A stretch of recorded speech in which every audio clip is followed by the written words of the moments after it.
It's time to talk sports. It's Hacksaw's Headlines, a panorama of the world of sports, stories, comments, and opinions. Touchdown, San Diego! Now, here's iconic sports talk show host Lee Hacksaw Hamilton and co-host John Riley. Who wants to talk sports? We do. It's a Thursday afternoon up and down the West Coast from our studios in San Diego. We welcome you to Hacksaw's Headlines, our weekly podcast. This is Lee Hacksaw Hamilton, along with my co-host John Riley, headed towards Super Bowl weekend. John, are you ready for some football? I mean, this is one of the greatest times of the year. We got the Super Bowl coming up, and we were just talking about all the NBA trade deadlines and the Padres news. I mean, there's just so much going on right now. But the Super Bowl is the prime story, and yeah, a matchup of two number one teams. Before we start, and we do have a lot of topics on the table, as John just alluded to. John, tell everybody about the Fans Forum, how they can get involved at the end of our podcast today. Tell them how they can subscribe for all the new things that we are offering on Hacksaw's Headlines. Okay, so if you want to get involved in the Fans Forum, maybe you got a take on the Super Bowl that you want to share with Hacksaw, just type in your question or comment on the live stream on either Facebook or on YouTube.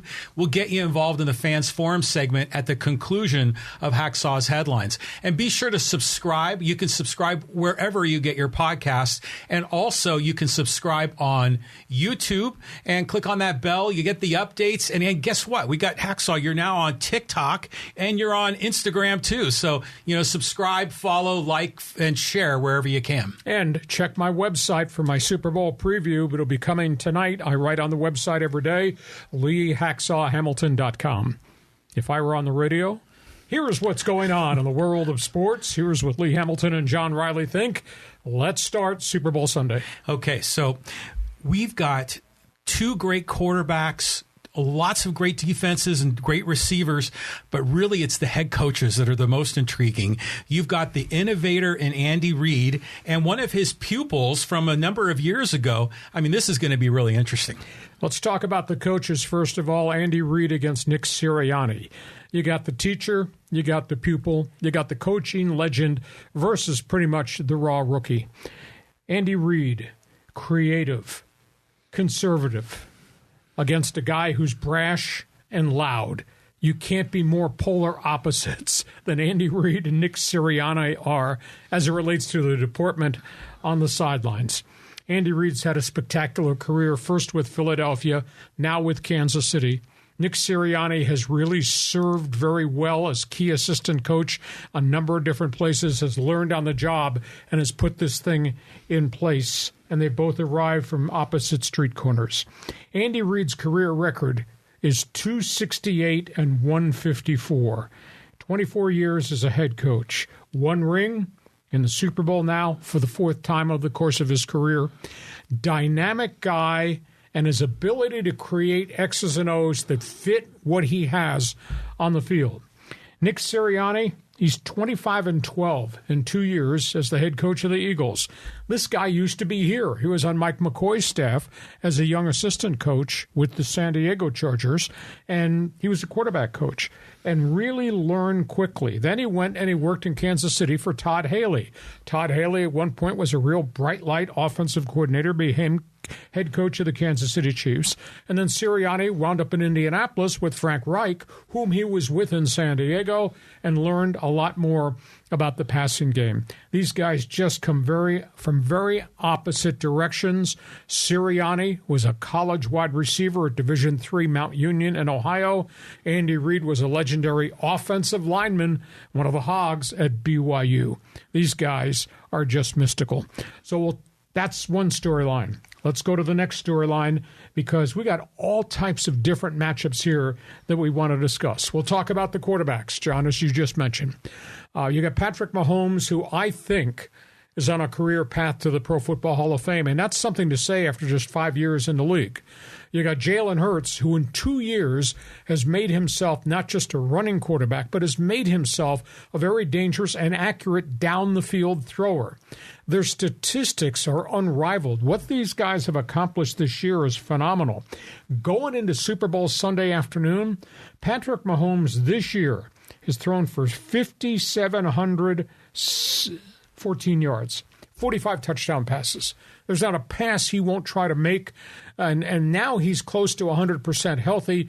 It will be interesting to see how much he moves the pocket. Because when he is able to create out of the tackle box, he's even much more dangerous than he normally is. He's 10-3 in postseason. The most important time of the year, this guy ratchets it up another level. His career record is 74-19. He's dynamic, no doubt. He's a dynamite quarterback. Jalen Hurts, 4,700 all-purpose yards this year, throwing and running. He's accounted for 47 touchdowns this season, which is a phenomenal statistic for a young quarterback.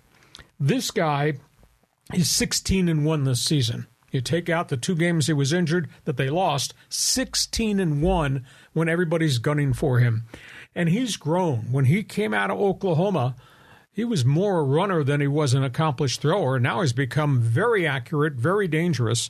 And his ability to run, and they do design runs for him, makes him scary to defend because he's not in the pocket just looking to throw.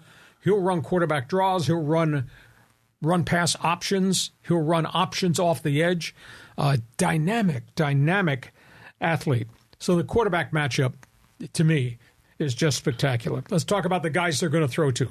Okay. Travis Kelce, Hall of Famer. Nobody mentions his name in the likes of Kellen Winslow or the great other tight ends in the history of the National Football League.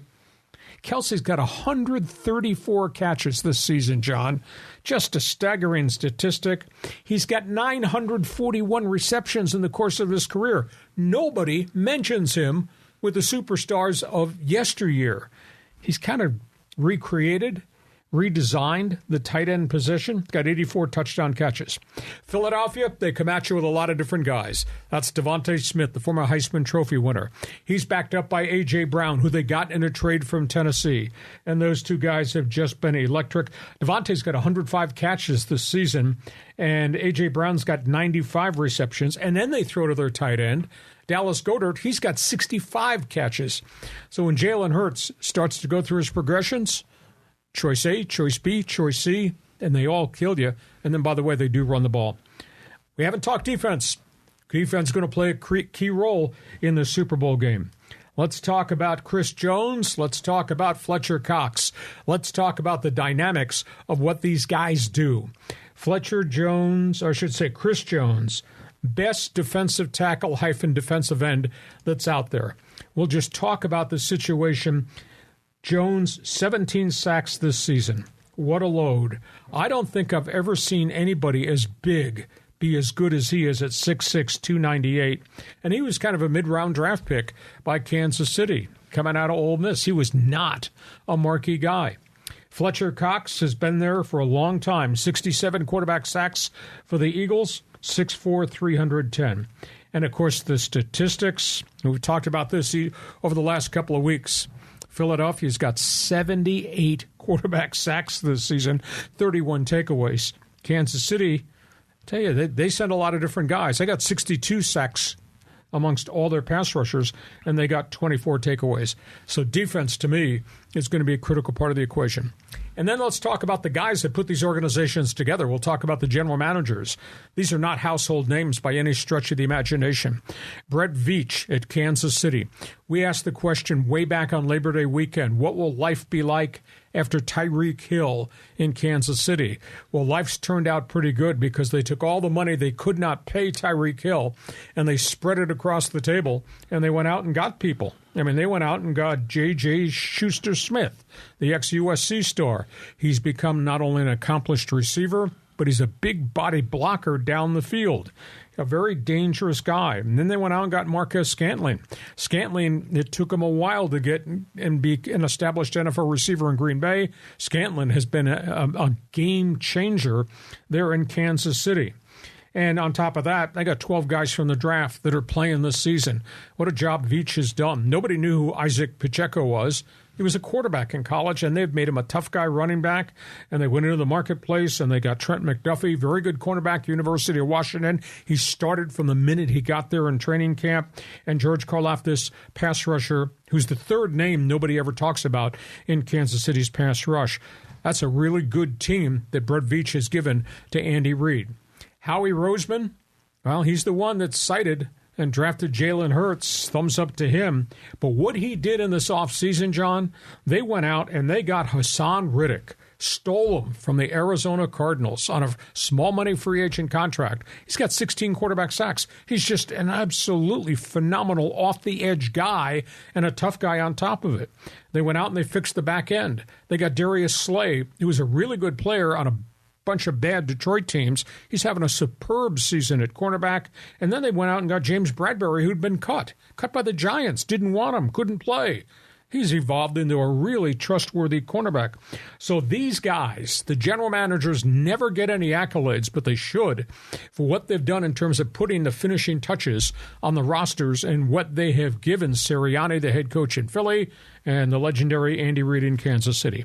I threw a lot of data at you, but yes, the bottom line is 2 great quarterbacks, 2 tremendously creative head coaches, and defenses are coming to get your guy, and what the hell you're going to do about it. Give me your reaction to the plethora of information I've just laid at your front door. I know. Well, that's right off the high-speed sports wire right here, I'll tell you. But, we kind of know a lot about the stars on the Kansas City Chiefs team because they've been there in the playoffs every year. Where with Philadelphia, they weren't around much the last couple of years. I'm starting to learn more about the team, more about the players. Jalen Hurts really impresses me. The more I learn about him, the more I learn about his backstory and the different things he's had to go through, I think is just tremendous. But I'm curious on your take, as I know you're a big fan of Andy Reid. What do you think he's cooking up for this Super Bowl? Do you think he's got some crazy plays designed that we're going to see on Sunday? I think we're going to see Sunday afternoon formations that we have never seen. I think they're both going to do it. Mm-hmm. I mean, it wouldn't stun me to see them line up Kelce as a running back, Pacheco as a wide receiver, McKinnon, who's become a really trustworthy third down guy, as a slot guy. And I have no doubt that Kansas City's going to move the pieces around to try to create confusion in the Philadelphia defense. Also think you're going to see tempo, because the one way to slow down pass rush is go snap, snap, snap at the line of scrimmage, call the play at the line of scrimmage. And I don't think crowd noise is going to be as bad in the Super Bowl. It's an event. It's not a home crowd. So I think that Patrick Mahomes is going to be able to run his stuff. And in terms of Philadelphia, they're just going to line them up, and they're going to knock them off the line of scrimmage, because that's how Philadelphia plays. They do that with their offensive line, guys that hardly anybody knows. They have an Australian rugby left tackle who's become a star. Awesome. Nobody knows him. They got Landon Dickerson. They got Lane Johnson, who I think is one of the best offensive linemen and gets no accolades. So Philadelphia is big and burly, and they're going to just push. And then you got Hurts and all the dynamics and all the people. The one difference is that Philadelphia will line them up and knock you off like bowling pins at the line of scrimmage, so Miles Sanders and those other 2 guys can run the football. Sanders has over 1,600 yards rushing. Nobody talks about him. So I think you'll see some real creative juice from Kansas City. And I think Philadelphia is just going to be South Philadelphia street tough in how they're going to approach the football. And defensively, where is Chris Jones? How are you going to block him? Where's Fletcher Cox? Where is Riddick coming from? How are you going to block them? These quarterbacks are going to be under siege. Yeah, and then you still have the 2 Kelce brothers, so what's going to happen on Thanksgiving next year with these 2 guys? And I saw a picture of Mama Kelce. She's got a jacket with green on one side, red on the other. It's like, the Nola family from the World Series or the National League Championship Series. Somebody is going to be leaning across the table on Thanksgiving Day in the Kelce household. Here's my ring, my Super Bowl ring. Please pass the stuffing. Yeah, exactly. So this is just so many interesting stories here. And, the Super Bowl is always a spectacle. I mean, what do you do for the Super Bowl? Do you get together with friends and family, or what do you usually have planned? I've gone to cul-de-sac parties in my neighborhood in Rancho Bernardo, but I like to watch the game. I don't need 26 people talking, laughing, drinking in front of me. So I usually go home right before kickoff, watch it, then go back at halftime and have my second round of food and drinks. But I like to watch formations. I obviously like to see the mismatches, and like I say, the creative juice that we get from Andy Reid will be worth watching, and the absolute damn it, toughness we're going to get from Philadelphia, we're going to see that too. It's going to be great. And the pregame, they start at like 8 a.m, to get this thing going. And there's so much action, all the celebrities. We're going to have Rihanna, right, for the Super Bowl. And this is going to be pretty fun. It's going to be a great day. And you got your separate pad out there that you'll be keeping track of the commercials as we go along too. Okay, before we move on to other topics, pick 'em, pal. Pick 'em, pal. Okay, so we got to talk about Roger Goodell because there's a lot of controversy going on in the league with all of these concussions. I mean, both of these quarterbacks have been hurt earlier this year. They've gone through their trials and tribulations. We've got Tua with the concussion problems in Miami. What is Goodell doing to address this problem? Well, he got firestormed with questions. The commissioner's weekly or annual press conference, he really got bombarded with questions. He had some unique answers, though. First, you talked about Tua. 32 different quarterbacks had major injuries this season in the league. Some of the teams had to go through 4 quarterbacks. It's just the nature of the game.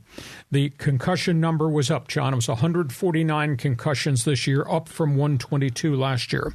However, Goodell's response is they have changed the protocol so much that there's so much in-depth evaluation if a player gets dinged. They're now likely to find even more concussions just because of their way of approaching it.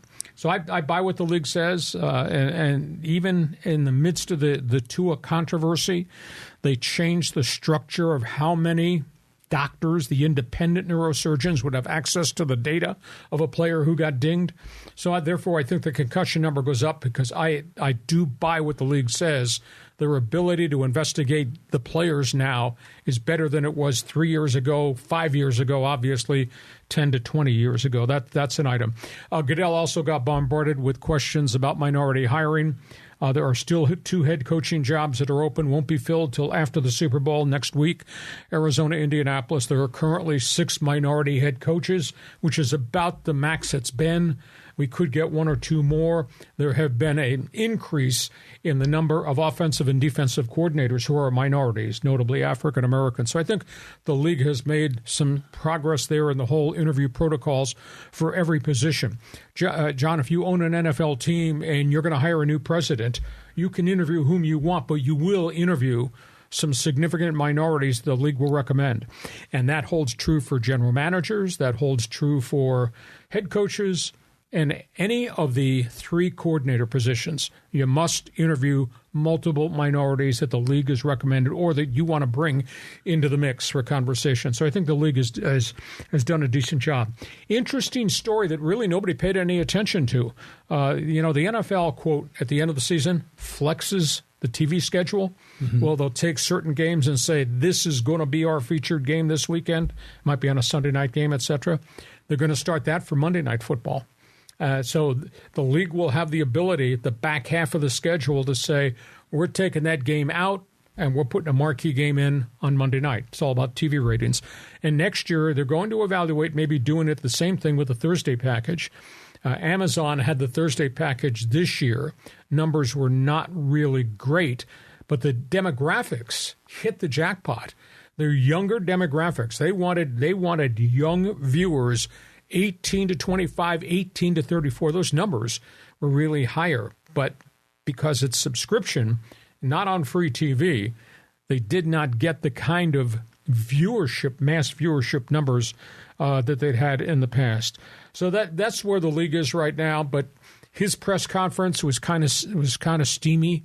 A lot of heated questions about minority hiring, a little bit about concussions, but I think the league's doing a good job. Your reaction? Well, it's interesting that the young demographic was on Amazon because it's all going streaming. I mean, that's where everything is going. And, us old coots, we're watching it still on the cable channels.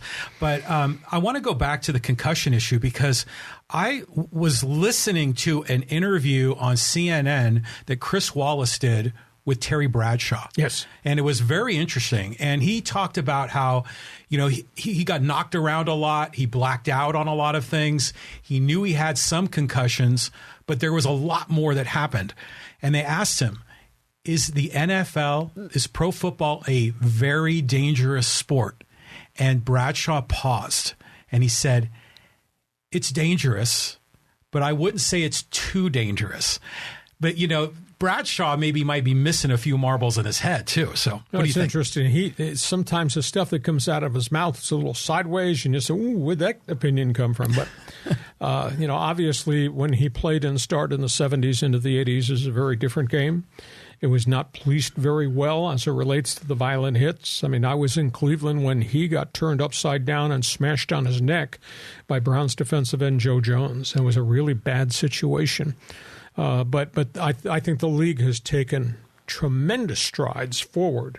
And it's easy to second guess and it's easy to be critical until you realize where they've come from and what they do behind the scenes to protect the players. And I would say the bulk of the players now are of the opinion we are being taken care of to the best of the league's ability. But it is a big game, a fast game, a violent game, a physical game. So you're going to get guys who get dinged. The bigger issue is what do these guys wake up when they're 50 years old, and do they have CTE? Do they have memory loss problems? That's down road still to be determined, but I think the league is doing everything it humanly can do with its medical people. And I could not have said that 15 years ago. I could not have said that prior to the concussion lawsuit and the settlement. I think the league's doing a lot of positive things. On we go. One more football topic here. The quarterback. Yeah, he's in the news again. So Tom Brady retired, but he seems like he never leaves the zeitgeist. He's always in the media, always at the tip of everyone's tongue. And now we're going back to New England with Bill Belichick. What's going on here? Well, Tom Brady has retired. Tom Brady then followed it up with the announcement he is not going to work for Fox in 2023. He's taking the whole year off away from football. And he says, I will start whatever my job is, whether it's analyst or whether it's in studio, he will start in 2024. Everybody's had opinions about Tom Brady. We talked about it extensively on our Monday bonus podcast. Interesting. Brady does his own private podcast. He had Bill Belichick on as his first guest since he retired. Oh, wow. It was an amazing conversation. I think it went 35 minutes. And at the end, Belichick said, I must tell you this, because everybody's wanted to get access to Belichick. What do you think about Brady's career, etc.? And he looked at Tom and said, I want to tell you this. You're the greatest player ever in the NFL, and you've had the greatest career of anybody in the NFL. Mm-hmm. That's all he needed to say. They're going to bring him back to Foxborough maybe this coming year. They're going to retire uniform number 12, and then off they go. So it was interesting because Belichick, he's just evasive all the time, and he speaks in gray clouds. You never know what the hell he's talking about or what his intent is, but greatest player, greatest career ever. Yeah, and it's good on him to say that because a lot of people, we even questioned if Brady wasn't in Foxborough, would Belichick even still have a job? Belichick is sub 500 without Tom Brady throwing the football on his team. Right. So good on Bill to recognize Brady and just say it plain like that because he's the greatest of all time. We got a ton of other topics on the table to talk about. Before we do, John, remind everybody about Fans Forum, where we have now expanded our podcast and also how they can subscribe. Okay, so you can get involved on the Fans Forum. We've already got a couple of people that are lining up in the queue. If you got to take a question, maybe a Super Bowl question for Hacksaw, type it in the live stream on either Facebook or YouTube. We'll get to you at the conclusion of Hacksaw's headlines in the Fans Forum segment. Be sure you subscribe wherever you get your podcasts, Apple Podcasts, Google, Spotify, Stitcher, all the popular audio-only podcast platforms. Lee Hacksaw Hamilton is there and on YouTube. Click on the subscribe, click on the bell, get the updates, like, share, follow. Everything. Just get involved. We invite you to be part of the crew. Yeah, this thing is really blowing up because of you people. One other note, if you like sports, and you must, you'll like my website. Please take a look at it. It's all written. It's a ton of information every day. LeeHacksawHamilton.com. From football, on we go to basketball. Holy cow, what a 48 hours we've had in the NBA. It's been incredible. You were just saying you were in the shower and then there were 4 trades by the time you came out of it. So it's been bananas. And the Westbrook rumors we've been talking about for months, and finally he gets traded. So I really want to hear your breakdown of this trade because this has major implications for the Lakers. Well, it's got major implications because the Lakers now have spent all their assets in the future. The Lakers make the three-way trade with Utah and Minnesota. The Lakers trade Westbrook. The last thing we saw about Westbrook was a blow-up on the court the other night with Darvin Ham and with one of his assistants, Phil Handy. Him sitting on the bench pouting. Lakers are 25-30. They trade Westbrook. He's gone. They trade a future number 1 draft pick. They're gone. They deal 2 of their younger fringe forwards. They're gone. Westbrook goes to Utah. Minnesota sends D'Angelo Russell, who used to be here, was a high number 1 pick that the Lakers gave up on. D'Angelo Russell comes back here as a rental for the final half of the season before he becomes a free agent player. So at the end of the day, the Lakers are still 13th in the NBA West. I don't know that getting whom they got, D'Angelo Russell, Malik Beasley, a three-point shooter, and a backup center, Jared Vanderbilt, whether that propels them back into the playoffs. And even if they get into the playoffs, they're still in the play-in game. Teams 7, 8, 9, and 10 have to have a one game before to see who qualifies to move on. I just don't know that they're a team that can go deep in the playoffs because they're supporting cast. I'm sorry, John. It's like moving the chairs on the Titanic. Instead of putting them over here, we'll put them over here, but the ship's going down. The whole Westbrook thing turned out to just be a bad experience, but the whole operation of the Laker franchise under Jeannie Buss has turned into a bad operation. I mean, yes, they got LeBron, and yes, they got Anthony Davis, but they got nothing around them, and now they have no assets going forward because all their picks are gone, and they've taken on all this additional salary. That's my response. Good riddance to Westbrook. He's just no longer the player he was at Oklahoma City. Utah may buy him out, but I guess it surprises me that was the marquee trade and who they got back. D'Angelo Russell was here before, and you didn't like him. Now you bring him back, and he's a half-year rental because he's a free agent at the end of the season. Well, D'Angelo Russell, I think, got into trouble when he was in the Lakers clubhouse because he was videotaping people talking about the women they were dating, and that caused a big problem, a lot of bad chemistry. Now he's back with the Lakers, so this is difficult. But the Lakers, we talked about, they only had 2 number 1s. Now one of them is gone, so if these trades bomb for the Lakers, they're going to be at the bottom of the West Division or the Western Conference for the rest of the decade. Yeah. The only saving grace would be if guys retire, if LeBron plays 2 and then leaves, they'll have some salary cap space. But they have no number 1s till 2029. Do you know how far down the road that is? You need binoculars to see 2029. So I don't like that deal at all. It was one of a number of trades that they made during the course of the day. Okay, now, Westbrook drew all the attention here. But do you think it's bad in L.A.? What about Brooklyn? What do you think it's like to be with the Brooklyn Nets? Can you say 5-alarm fire? Let's talk about what just happened there. Yeah, I mean, first they assembled this big 3, right? It was Durant, Kyrie, and at the time it was Harden, and then Harden gets dished to Philly, and now the other 2 guys, they're suddenly in the news last night. Well, Kyrie Irving gets traded to Dallas. He walks out the door in Brooklyn after leaving behind wreckage. This guy is tremendously talented. This guy has a tremendous problem on and off the court.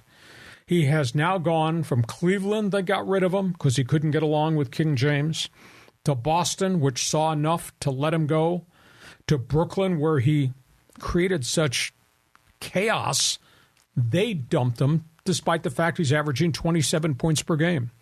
So Kyrie Irving goes to the Dallas Mavericks in a multiplayer package that involves draft picks, etc. The guy is chronically unhappy all the time. The guy played half the schedule in Brooklyn for 3+ years. He was the one that took a leave of absence twice his first year there because he was mentally tired of playing basketball. He's the one that refused to have the vaccine and missed more than half the season during the pandemic and gave up $21 million of his contract because I don't agree with that. He's the one who went on social media and did the whole anti-Semitic thing and got himself suspended again. And then, as he's leaving, he tells the media, I'm glad I'm gone from Brooklyn. I felt they disrespected me my entire stay here. Holy cow. All the junk that you created and all the stuff that came out of your mouth, and you felt disrespected in Brooklyn. So now he's Mark Cuban's problem, and we'll see. He's a walk free agent at the end of the season. It'll be interesting to see whether Dallas can re-sign him. Dallas was desperately trying to find another star to place alongside Luka Doncic, their superstar, who's a great, great player. I don't know if this guy's the right guy. And you might like him now. You might like him this weekend. But will you like him a month from now? Will you like him in the playoffs? Will you like him next year? I just think he's a chronic, bad guy who's constantly unhappy. I don't think he's a great team player. He's great individual talent. That's my spin on Kyrie Irving. Now, you're going to shoot a three-pointer or you're going to shoot an air ball? Well, I mean, he's a basket case for a basketball player. And this guy thinks the earth is still flat. I mean, he's ridiculous. So I just think Cuban's taking a big risk here. And people in Dallas, Dallas is generally a pretty conservative city. Are they going to want to hear all of these antics from him? I mean, that could go, that relationship with the fan base in Dallas could go south in a hurry. But it just seems like Brooklyn is just sort of blowing everything up. Now Dallas, maybe they might make a run here. Now they got another superstar there, and then Luka is just tremendous. So can those two guys share the ball, or do they have to always have the ball in their hand? That'll be a good question. If that wasn't bad enough in Brooklyn, then Kevin Durant, who a year ago asked to be traded, and then they solved that problem, gets traded. And this came at 1 o'clock in the morning. Kevin Durant goes to the Phoenix Suns for 4 number 1 draft picks and 2 of their other top young players, Cam Johnson and Mikal Bridges. I think this is a tremendous deal for the Brooklyn Nets to get 4 number 1s. Now, they're not consecutive. They're all spread out. You can't trade back-to-back number 1. So if you trade a number 1 in 23, then you can't trade another number 1 till 25 or 27 or 29, and that's how these picks have been spaced out. Kevin Durant's a tremendous talent. There's an injury factor that seems to be building. He's got 100,000 miles on that body. But he goes in with Devin Booker, and he goes into a really good, well-coached team by Monty Williams. So Phoenix now becomes a player in the NBA Western Conference, and Durant's got to stay healthy. Really good player. But then again, Phoenix gets the end result of the wreckage that's left behind by everybody in Brooklyn. Yeah, and think about Durant. I mean, he always seems to land on his feet, doesn't he? I mean, he was in Oklahoma City when they had when he was paired up with Westbrook. They went deep in the playoffs. He won a championship with Steph Curry in Golden State. That Brooklyn team was looking pretty exciting for a while, and now suddenly he's with Chris Paul. And Devin Booker. And what's the other guy's name? The big center. DeAndre Ayton, I think is his name. So that's a star team right there. I mean, they're going to be formidable coming into the playoffs. If KD can stay healthy and stay on the court. It's an instant hit for the new Suns owner. Down road, it helps Brooklyn. Brooklyn's got all these assets now. Brooklyn burned through so much currency. Now they've gotten all those draft picks back, tons of cap space, but they got no team. They're not going to win for a long while. And will marquee free agents want to go to Brooklyn after what they saw these guys just go through and say, I want out? Really interesting story there. Okay, we move on. Next topic on the table about the NBA. Yeah, so there's been just so many different trades here. So let's kind of look at the big board here. Well, there's 16 trades at the deadline, which is really significant. And obviously, we just walked through what the Lakers did. They get D'Angelo Russell. They make the trade. They get Mo Bamba from Orlando. They get Devin Reed as part of this trade they made in Denver. They get Malik Beasley as part of the Utah trade. So the Lakers have been really, really active. Now, on the other side of the crypto.com arena, how about the LA Clippers? And this was really a surprise. I mean, they moved a lot of veterans off their roster right at 12 noon as they were getting ready to close the trade window. And the Clippers go out and get a three-point shooter in Bones Highland from Denver, who had fallen from disfavor, but he really had a good year-and-a-half run with the Denver Nuggets. And then they get Eric Gordon, vested veteran. He's a three-point wing player. He's bounced around the league. He's been with the Houston Rockets, but he can put it in the hole. Mason Plumlee's a 7-foot center who's going to be a good backup to Zubac, the starting center of the Clippers, and he's a rebounder. I mean, you can get a guy that averages 7 and 7 coming off the bench. It's not a bad acquisition. Better than what they had. Now, other trades. Toronto, they didn't trade any other guards, and they were expected to make deals, did not. They went out and got the 7-foot young center who's about to be a free agent from San Antonio, Jacob Poeltl. Not a bad player. Portland got a really good defender, wing player. I was kind of surprised Philadelphia traded Matisse Thybulle. Detroit, they get one of the monumental busts. Golden State gave up on James Wiseman. He was a 7-1 center that came out of the University of Memphis and Penny Hardaway and couldn't stay healthy, and when he played, he didn't play well. And Golden State said, no mas. So they trade him to Detroit. So the Pistons, maybe they got something good, or maybe they got somebody who has failed. And in Milwaukee, which has got Giannis, doesn't need a heck of a lot, so they go out and get a street-tough guy in Jay Crowder, who's a real grinder banger. And we saw what Crowder did in Phoenix, and before that what he did in Boston. So I think that's kind of a unique acquisition, but a guy that's got pretty good track record. Response to 16 trades, John? 16 trades. I mean, this is just crazy. I mean, this is an amazing day. I love trade deadline time, you know? It's just a lot of fun. All of a sudden, there's a shuffling of the deck. Some teams kind of move up in contention. Some teams take a step back. I like seeing both the LA teams making a lot of moves because they both need to get in better position. Denver looks awfully good this year in the West. So, and you know, with all those number 1 picks that Brooklyn has now, I bet Jeannie Buss is on the phone. You know, let me see if we can pick up some more of those draft picks. The Lakers are desperate. They need to do something. Well, I think the Lakers are in huge long-term down road trouble. And I'll tell you what the Clippers got in terms of firepower to complement Kawhi Leonard, Paul George. I'm pretty impressed. Steve Ballmer just put the money on the table and said, okay, these are the guys they want. Now, if you're asking who'd they get rid of, let's look at the list here of the guys who got moved here at the deadline. Westbrook, of course, goes to Utah. Thomas Bryant was traded to Denver, the big center. He was adequate. He wasn't a difference maker, but he was adequate. A little bit surprised they gave up on Patrick Beverley. He went to Orlando in the Mo Bamba trade. But Beverly might have worn out his welcome. You know, he's kind of high octane, high maintenance. I think he wears you out emotionally. In terms of the Clippers, they say goodbye to Reggie Jackson. He went to the Charlotte Bobcats in the Plumlee trade. He had a really great season last year, but has not been able to duplicate it again this year. They gave up on John Wall, and they're sending John Wall back to Houston in the Eric Gordon trade. Houston got rid of Wall last year. Wall didn't play last year. They didn't want him. So he said, I'll sit out the season, you try to work a deal. So they shipped him to the Clippers, and he was in and out of the lineup and in and out of the doghouse. So I sent him back to Houston, and then they flipped Luke Kennard, the three-point shooter, to Memphis. Chemistry change, obviously, I think, with the Clippers, and just moving the chairs in the Titanic as it relates to the Lakers. If I'm wrong, yell at me. No, this is good stuff because we thought that Patrick Beverley was going to be kind of a pest, right? He was going to be one of those role players that could, you know, fill in the gaps, you know, between LeBron and AD and Westbrook. So he gets jettisoned out. I was really intrigued when the Clippers got John Wall because he had a really good run in Washington for the Wizards. And I thought, man, this guy could be a really great piece, but he was out of the league for a while. So it's just interesting how these teams make bold moves. And a lot of this has salary cap implications at every step of the way. True. And I think it's intriguing to me. Nobody will talk about it. Are they trading for talent? Or are they just trading to get out of bad contracts and create cap space?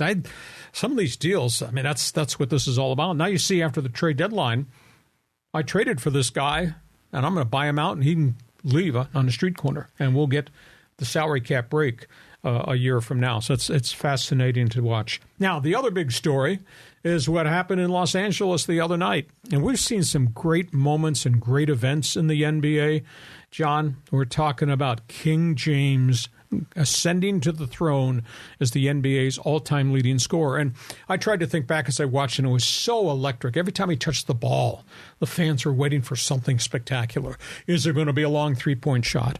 Is there going to be a drive to the bucket? Is there going to be a slam dunk? Is there going to be a reverse pivot fadeaway jump shot? He put on a show as he passed Jabbar as the all-time leading scorer. And then they stopped the game, and it's absolute bedlam in the arena. And here comes Kareem off the courtside seat, with the basketball. And here's the commissioner, Adam Silver. I mean, he was electric. And in this building, this is what Laker basketball is all about. Events. LeBron, Kobe's 60 points in his final game. Kobe's 81-point game. Magic Johnson doing what he did in Showtime. Prior to that, Jerry West, Elgin Baylor, Wilt Chamberlain. Holy cow. That's the heritage, the royalty of Laker basketball. And there's no doubt that he's a great player. And you know what? He's not just a great scorer. He's fourth in the league in assists all time. And at age 38, playing the kind of minutes he's playing, and there's no let-up. He gets dinged, he takes a night off, he comes back and just plays with more passion. He's averaging 30 points a game as a 38-year-old player. To me, it's just phenomenal to watch who he is. And he's done so much in business in L.A. with his film production company. He's done so much in social media causes. And he's done, back in his hometown of Akron, Ohio, he privately financed a charter school in Akron for disadvantaged kids. So, I mean, he is just one spectacular player and person. And yet people hate on him. So I don't get that. Now, it was a great event, like you said, and then all the celebrities were there. I think Jay-Z was there and Bad Bunny, and everyone's got the courtside seats, and it was a lot of fun. It was a great moment. But the stat that blows me away more than anything is that if you played for 20 years in the NBA and you played in all 82 games and you scored 20 points a game, 82 games, 20 years, you would still be 5,000 points less than the record that LeBron has now. Yeah, and think about this. Plays 2 more years, and if he continues to play at this level, how many points are you going to wind up? I mean, his whole theory is I'd like to play so I could play with my son, Bronny, when he's eligible to file for the NBA draft 2 years out. What a spectacular human being. And I will say this. There is history here that you talk about people don't like him. There is history here, who he was and how he acted first time around with the Cleveland Cavaliers, and seemed to be an awful lot of resentment about the press conference. The whole world watched him taking my talents to South Beach in Miami, and he goes back to Cleveland, and then he comes out here in the deal with the Lakers. So there's probably a little historical prejudice, but we don't see. I don't think we're going to see this ever again. Nobody ever thought we'd see Jabbar's record broken. It took one Superman to do it. That guy. Who, in your opinion, are the top 5 NBA players of all time? It's hard because the eras were so different. For him to do what he's doing in the current NBA, which is so athletic, with so many explosive guys, and the contact, it's a much more physical NBA game now than it's ever been before. For him to accomplish that, just absolutely stunning. But it's hard. I don't really get into the arguments, the greatest of all time, because, I asked the question on my website, who's the greatest Laker of all time? He finished last in the voting. Now, maybe that's because he's not really a, quote, true Laker. He kind of came here after going other places. But, the preponderance of people are of the opinion it's Kobe, and then it's Magic, and then it's Kareem, oddly enough, Jerry West, and then him. He was ranked 5th from all the people who took part in my mini poll on my website. So, but it's tough. It's tough to compare this era versus the mid era to the Bill Russell back in the day era. Yeah, I mean, I think it's incredible what he's accomplished as a player, because he came into the league. How old was he? 18, 19 years old, right out of Akron, St. Vincent, St. Mary, and he was competing with grown men and kicking their butts up and down the court. I mean, this guy is incredible. So, and then to see him, a few nights ago set that record and just dominate the game. I mean, it was like the other team, they were playthings. I mean, he just scored at will, hits that fadeaway shot. I'm sure we're going to see that video replay over and over again. I think you can make a very big case, a good case, that LeBron is the GOAT. Could be. Modern time, yes. But in terms of the history of the NBA with all the great players of yesteryear, we don't have enough time to argue about that. Let's move on. Next topic on the table. Do you want to talk a little college basketball here? Okay. So, yeah, we do. So we got to find San Diego State. Yes. Utah State. I don't know if the Aztecs are living on borrowed time or not. San Diego State had a 16-point lead, jumped out early on Utah State, did it with some unbelievable defense down inside on their bigs, and then they fell apart. And then suddenly Utah State started to hit shots, and Utah State wiped out a 16-point deficit, got the thing to within one, and had possession at the end of the game, had 2 shots in the final 2 seconds. And San Diego State's defense closed them off, and they won it. It's impressive to me that the Aztecs have gone 19-5, but it's been a scuffle to go 19-5. But let's give them credit. They're doing it on the road. They have beaten all these guys on the road, who are the toughest places to play in the conference. And one of the reasons I think the Mountain West has become such a really good basketball conference is the transfer portal. Everybody's got talent, John. Everybody wants to go play immediately. So now I will look at playing at Colorado State. Or where's Logan, Utah? I'll go play for the Aggies because I can play immediately. I think the transfer portal has changed the whole conference, and now you got 5 teams at the top that are all pretty good. Only concern I have about the Aztecs, and it doesn't sound right to say, how could you be critical? They're 19-5. Their offense is really spotty. You just never know what you're going to get from the 3 guards on a night-to-night basis. You know, Matt Bradley had a great first half at Utah State, and then kind of really disappeared.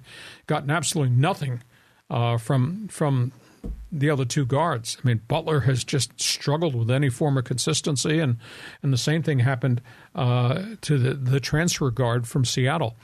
So they're not a complete team right now, but they are finding ways to win in the most hostile environments, which to me sounds like it's a formula that they'll grind their way to victories. It might not be what it used to be, but when they play a neutral court in a tournament in Las Vegas, there is no home court advantage for anybody, so I think San Diego State will excel. So, but for them to win at Utah State in just a brutal environment, that was pretty impressive. I mean, that game last night, I was exhausted at the end of the game because they had all the problems with the play clock. You know, the shot clock kept going out. I think it went out 4 different times. Yeah, you had the technical foul crisis. Yeah, there were 5 technicals. 3 guys got ejected, including Darian Trammell, who, according to, I went to the KSL.com website for Salt Lake, and they said that Trammell had an below the belt cheap shot, and that's what triggered it. But you go back and look at the video, you don't see any of that.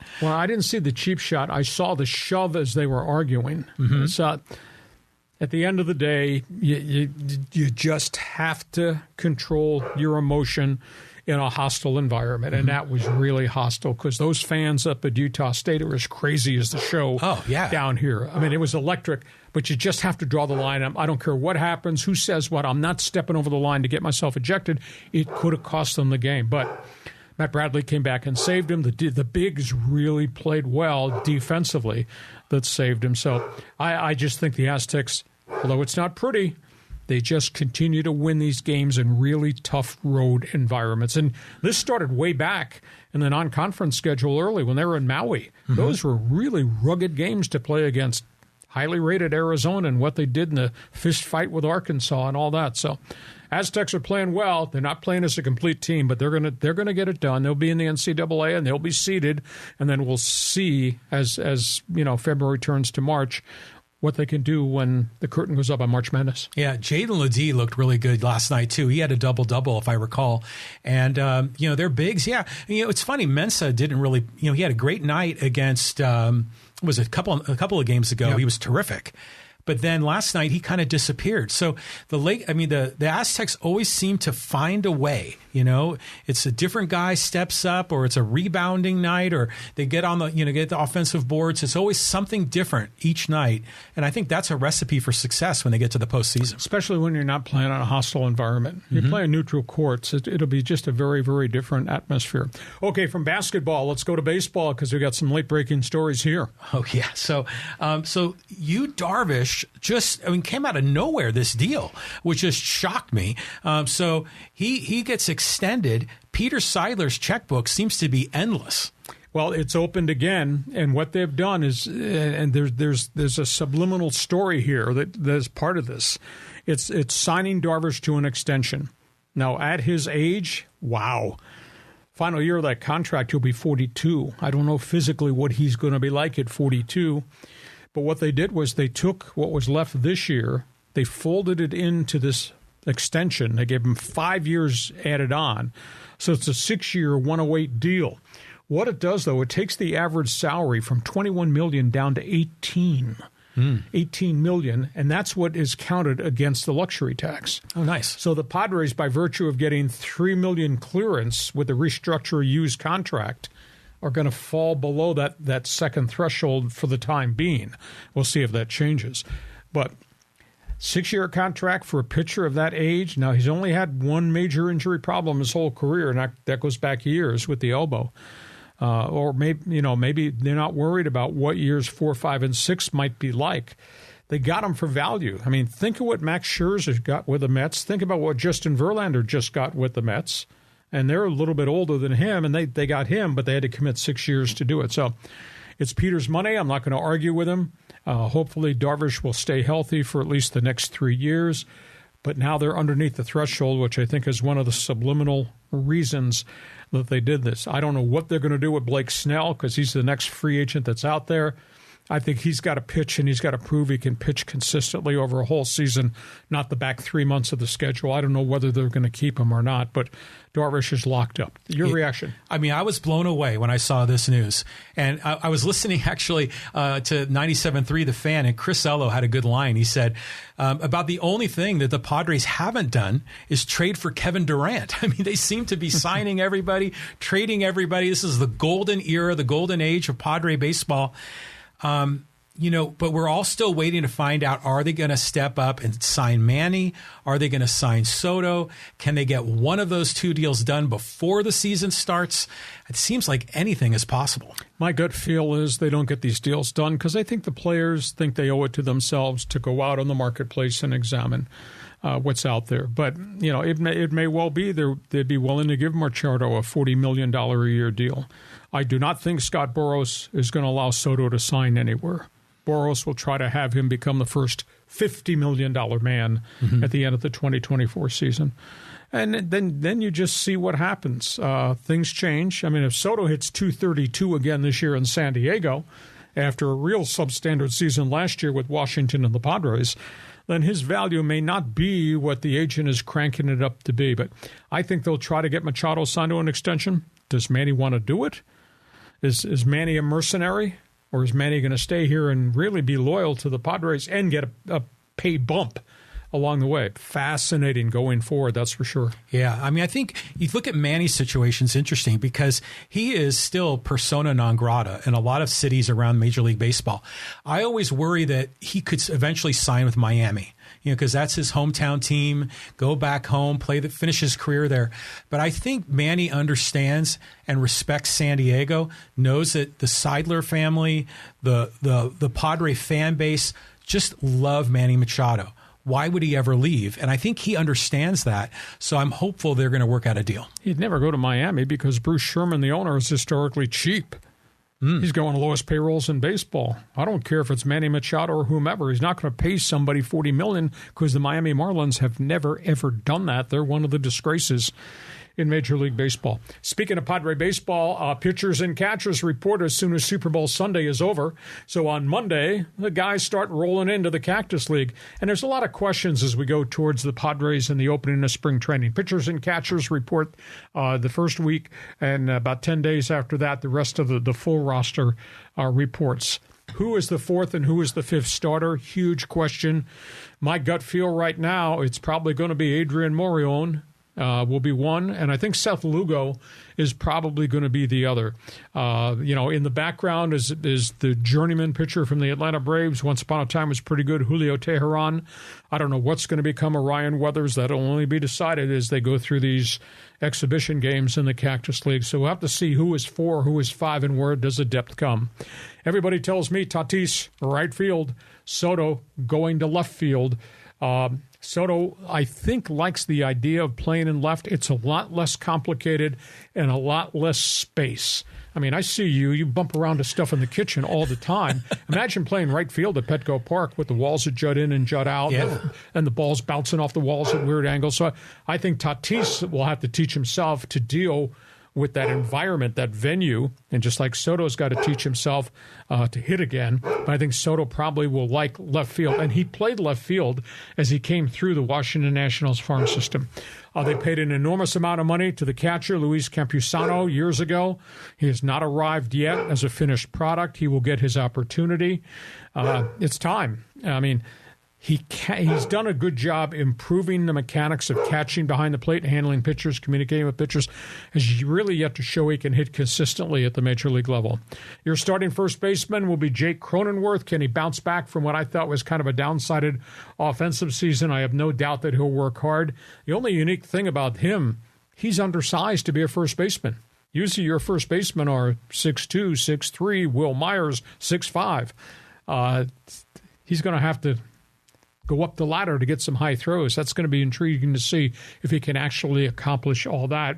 And the mystery question, nobody's talked about it. They paid a lot of money to Drew Pomeranz 3 years ago. I didn't understand why, because Pomeranz has had such a history of injuries. San Diego, Boston, Milwaukee with the elbow. And nobody's talking about where he is on the rehab trail. Is he 100% back? Is he going to be the kind of guy you're going to have as a setup guy to maybe Josh Hader? And nobody's talking at all about Drew Pomeranz. I think that's one of the questions out there because they sure did write a fairly decent-sized check to get him after the deals to Boston and Milwaukee. So those are some of the stories that will start the minute they end the Super Bowl. Padre baseball starts the absolute next day. Wow. So we got a lot of topics on the table to talk about. We'll do all that through February into March in the Cactus League. Yeah, it's going to be great. I mean, the fans are so excited about the team. You know, Fan Fest was just a nut house. So this is going to be terrific. I think Nick Martinez really, really wants to be a starter, and he's going to put everything on the table to get that number 4 slot. So I think he's intriguing. Moreholm makes a lot of sense as one of those guys too. I mean, they signed him for an $11 million deal back in the day, and paid an additional $11 million on the luxury tax, for the penalties and everything else. So I think Moreholm can do it. The only question is does he have the stamina to go a full season or even half of a season? But I just love all of these question marks because remember, you roll the clock back like 8 years ago, 12 years ago, we were asking very different questions of the Padres. And now suddenly we've got a lot of good answers for most of these questions. Well, because of established stars. I remember years upon years when I would go with my talk show on 690 and then 1090 to the Cactus League and the Padres spring training camp, and everybody would talk about Chase Headley. He's the only guy that came out of the farm system. Yeah. He was the only guy they talked about, as if he was going to lead him to the World Series. He was a good established major league player. Mm-hmm. But now we're talking about superstars and free agent signings and contract extensions and big money, beaucoup buck money. So it's different. Just the whole environment of San Diego Padre baseball has changed. I recall one year everybody was excited because here came Chase Headley, Will Venable, and Nick Huntley. And that was supposed to be the future going forward. Yeah. And, those guys were established, credible, decent major leaguers, but they were not stars. Jake Peavy was rock solid, but he was not a superstar, even though he did win a Cy Young Award. So it's fascinating just to see how the environment around Padre baseball has turned. And somebody asked me, one of the national media guys asked me last week when I was on Sirius XM, they just asked me, have you ever seen it like this? And I said, well, Padres have always had support. It always built during the season if they were good. But when we started the years with Caminetti and Finley and Kevin Brown and those guys, it was not as if we were going to be a World Series team, but it built towards that, or wrapped around Tony Gwynn. I said, I have never seen excitement or anticipation as we're seeing right now down at Petco Park. So it's really cool for the community. Yeah, I mean, this is just a great time to be a baseball fan in San Diego. There's no other professional or primetime professional sport in San Diego, so all the focus is around the Padres. But you know what? They got a lot of pressure now. I mean, they're expected to make the World Series, if not win it. And if something goes wrong, something goes sideways, it's going to be a difficult time for Padre fans. If they don't get it done in the next 2 years, then they won't be able to get it done. Because if Manny leaves, if Soto leaves, and that's realistic, then everything changes. And so if there's going to be a World Series game at Petco Park this time around, it's got to come in the next 2 calendar years. Final topic on the table. Boy, is this controversial. Maybe not here in the States, but we do have a lot of soccer followers. This is something significant. Manchester City might be facing expulsion from the English Premier League. They have done a long-term investigation. They have come up with 101 violations by Manchester City in the EPL of the, quote, fair play rule. Lee, what's that? Says John. Fair play rule is like the salary cap. It governs the amount of revenue you take in. It governs how much you spend on player acquisitions and transfer fees. What they have uncovered is that Manchester City did under-the-table financial marketing deals with star players. We will purchase your contract and you will get $38 million from us. Oh, but under the table, there's a second contract, a marketing contract, that might provide another $23 million to the player. So all this stuff has happened. There were alleged kickbacks to agents of foreign players who delivered them in the transfer era. They've got documentation about that. Manchester City is owned by a Saudi group. They refused to cooperate, but the agents who got cornered turned over documents. Other teams who had access to information in the English Premier League turned over documents and turned them in. Manchester City is in a world of hurt, and it's one of the elite teams in the EPL. They could be stripped of a lot of points this year, which would knock them down the table, down the standings. They could be banned from playing in the club tournaments, which make enormous amounts of money, UEFA, the Champions League, and all that. They could be expelled from the English Premier League and relegated. Think about that, relegated out of the 20-team league and sent to a lower division on some type of probation period. Story's not over yet. We have to see what the sanctions are going to be. But this is pretty significant. This would be like mega violation of baseball's luxury tax with under-the-table stuff. This is like violations of the NFL and the salary cap. This is really serious stuff over there being the English Premier League. Yeah, this is amazing news. And you think about Manchester City, because if you roll the clock back 10, 20 years, this was a team at the bottom of the league. I mean, it was not a very impressive. And Manchester United was the dominant team in that town. But the Man City has just become stronger and better, has built this fan base. And to see that a lot of this might have been, shenanigans on the side is really disappointing. So hopefully they do a thorough investigation of this, because you can't. We have a set of rules like this to try to have, not necessarily parity in the league, but you want to have everyone working from the same playbook, the same set of rules, so it can be as competitive as possible. So you look at Man City, all those championships they've had over the last few years, are they tainted? Would they be removed? I mean, this is a lot more coming. Well, the first thing that came to mind when this story broke the end of last week was, and we've talked about him, the Manchester City star from Norway, Erling Haaland. Oh, yeah. He's got 31 goals. He's on a track to become the all-time single-season goal scorer in the English Premier League. And now the question is, when you see star talent like that suddenly shows up, how did they get him? What did they do to get him? What did they pay to get him? I have a hard time believing the English Premier League would relegate him and knock him out of the league. But there are so many violations, so many major violations, and the fact that the Saudi ownership refused to cooperate. Stay tuned. There's a lot more to come on that story. Okay, John, it's time for Fans Forum. And I just want to remind everybody that enjoys our Thursday podcast. We do Monday bonus podcast. Please join us on Monday for our Super Bowl recap. Also, please check my website. I write on it every day. And then text, message, tweet, email your friends who are sports fans and tell them about our podcast on YouTube and tell them about my website, LeeHacksawHamilton.com. We don't have too many people who are standing in line, in queue to want to ask us a question, but go ahead. We'll try to run through a few. John, start. Yeah, there's just a ton of them right here. So let's take a look at, Yeah, here, this is from Ryan Kennedy. And he says, surprised Elgin Baylor doesn't get as much talk when it comes to Lakers all-time greats. If ESPN was around when he was playing, I think he'd be a lot higher up on the pecking order, or maybe a lot people remember him being the GM for decades with the Clippers under Donald Sterling. Yeah, I think he's kind of tainted because of the end of his career in that situation. But I think the modern-day fans of today don't pay much attention to what preceded today's stars. And you are correct. I mean, Elgin Baylor, it's like Oscar Robertson, the Big O, and Oscar Robertson was a tremendous player. It's just a different era.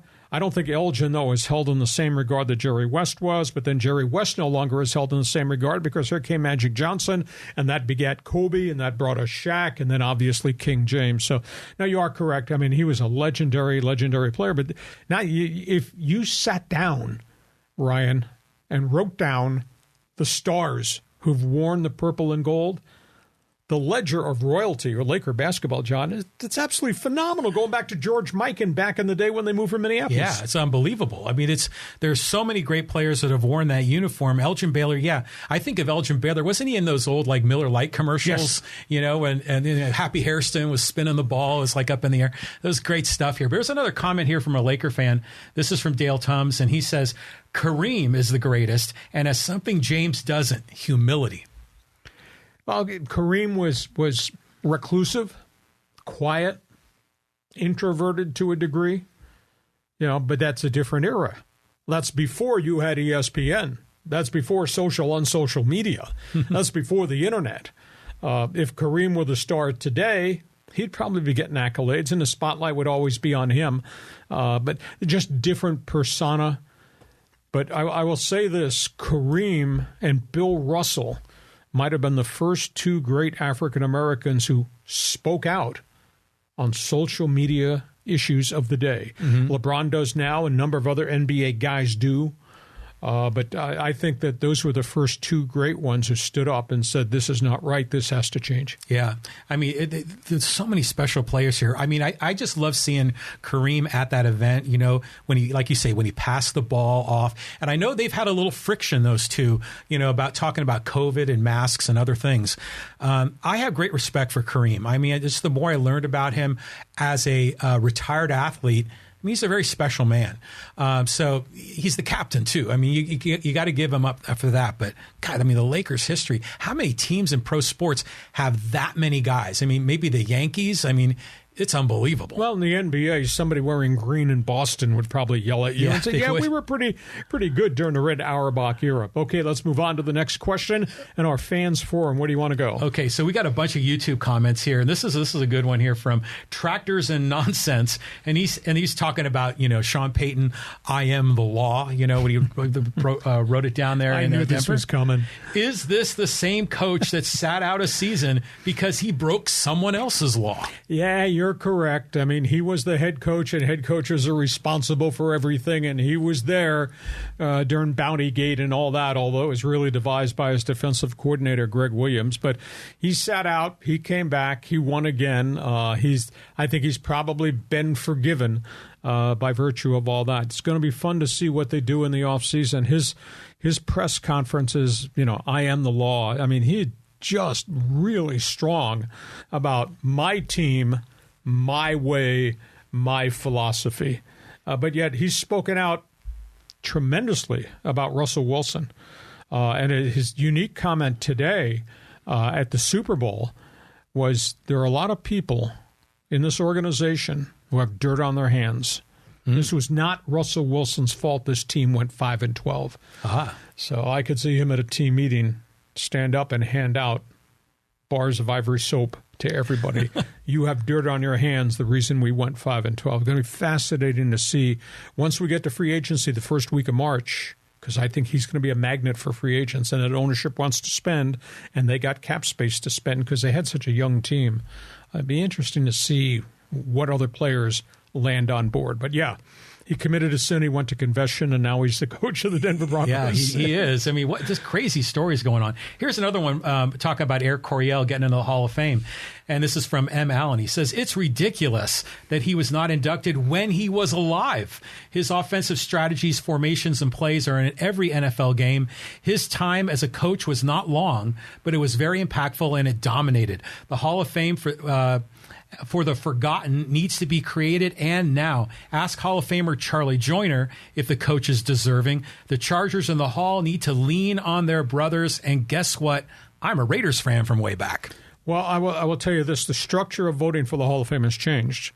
When Don Coryell's name was out there for 6 to 8 years, it was just a list of 15, and he made the final 15. But now the structure has changed. You got the current players, you've got the players of yesteryear, and now you have what they call, I guess it's the contributor class. And that's where Don Coryell's name now falls in, contributor class as a coach. There's no doubt the creative genius of what he was. I mean, I think back, the greatest football mind of yesteryear was Paul Brown, Cleveland Browns, Cincinnati Bengals, film, video study, draft, etc. He created what the NFL was about to become. More modern day, the entire operation of the Pittsburgh Steelers franchise, who they are, who owns them, whom they hire, who they keep, and just how they progress down the road with all the Super Bowl victories. And obviously, the Raiders have to be part of that equation. But Don kind of fell under a different umbrella because he only won 111 games over the course of his NFL career. He had a sub-500 playoff record, never ever got the Chargers, as great as they were for that 4 or 5 year window, to the Super Bowl. And I think people kind of looked and held that against him. But I think from the creative standpoint, as a contributor class member, yeah, I think Don Coryell Hall of Fame means an awful lot of sense to an awful lot of people. Yeah, I mean, think of his coaching tree, too. I mean, John Madden, Joe Gibbs. I mean, a lot of guys are from the Coryell playbook. And I think you could even say that Bill Walsh kind of built on a little bit of what Coryell did in the 70s. Bill Walsh brought some of that to the 80s in that short passing game.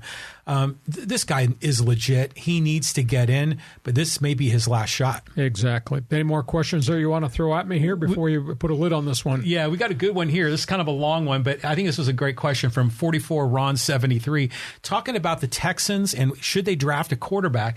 And he says, I personally would go defense first because in my unprofessional opinion, these quarterbacks aren't it. You know, it's talking about Bryce Young and C.J. Stroud. Either too thin, too small, too inaccurate, or too jumpy in the pocket. Get the defense up to speed, and I mean speed. Then draft a few offensive players. The Niners beat teams up and down with their defense. Our defense could be that, and probably more if we pick in the draft right. Get Carter and scare the crap out of the AFC South. Look at the Jags defense. That's what we have to compete with for the next couple of years. Agree. It is also a top-heavy draft. What Houston could do at number 2 is trade back. Now, they'd have to be convinced that they're not sure that Bryce Young and C.J. Stroud are the real deal, because those are the names at the top of the draft board. You could trade back stockpile picks and go get offensive linemen and go get defensive players. But in this league, last I checked, you still need a quarterback. You really need a quarterback. You know, my favorite phrase in the National Football League is, if you got a quarterback, good for you. And if you don't have a quarterback, you better go find one. So it'll be up to this administration with the new coach for D'Amico Ryans and that group of scouts and that general manager, Nick Caserio, to evaluate the Alabama quarterback, evaluate the Ohio State quarterback. Are they the right guy? How fast along can you bring them? So you're better to take a quarterback and groom them, because you sure don't have one now. You had an anemic offense. Or is it better just to stockpile linemen? It's not sexy to take tackles or defensive linemen or linebackers and just build it defensively. But you still got to have offense to be able to compete in the league, because if you can't bloody score, the best you get is a 10-0 shutout, and you still lose no matter how good or how hard your defense plays. That's one man's opinion. Yours? Well, think about this. I mean, they had a chance, you know, to really have that number 1 pick, but they went out there and won the last game of the year. And so I know a lot of Texan fans were upset about it. I think you got to take a quarterback. I mean, you just got to, especially to satisfy your fan base, season ticket holders. If it's up to me, I'm going for the kid from Alabama. He's a winner. There's no doubt about it. C.J. Stroud, to me, lost a little luster from the middle of the season on through the end. Ohio State had the 2 bad setbacks at the end of the campaign. After he lost his running backs, he just didn't seem to be the same quarterback. But that's why you go through Pro Day. That's why you will go to the combines. That's why you will have the private meetings, and then you'll be able to bring them in and talk to them specifically and put stuff up on the whiteboard. It'll be fascinating. But we'll talk more draft once we get beyond Super Bowl Sunday. John, before we wrap it up, I'm going to ask you to pick 'em, pal. You got Philadelphia. You got Kansas City. Give me a score. Who is going to win and why? You know, I've been thinking about all this, is that I just love what Andy Reid does with his playbook and, you know, some of the creative things that he can do. But darn it, the Eagles are just so dominating. I mean, they're just going to come in, like you say, in the trenches, and they're just going to bulldoze you. They're going to knock you over. I'm impressed with Jalen Hurts. I'm going with the Eagles. And I say this is going to be a 27-21 game. Not a bad call. I like Andy Reid. I love watching Mahomes. There's no doubt there's a lot of creative juice wearing red for Kansas City. But at the end of the day, I think I'm picking the guys wear green. I'll say 29-23 Philadelphia. I think it's going to be a real fun Super Bowl. Hey, hope you've enjoyed our extended Thursday podcast. We are here every Thursday. We do bonus coverage. We'll be back on Monday for our Super Bowl recap, and then we'll turn the page and we'll go to spring training. And then we got the draft to talk about. There's always topics on the table. Hope you enjoyed our coverage of the NFL, what we did on NBA trade deadline day, the news and notes in baseball, as well as soccer.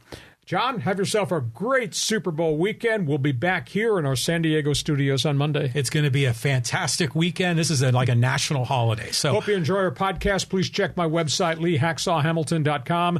And I want you to text, and I want you to tweet, and I want you to email all your friends and introduce them to what we're doing on our YouTube channel and what we're doing on my website. Have yourself a great sports weekend. Thanks for being with us. Join us again for Hacksaw's Headlines on YouTube, Facebook, and Twitter.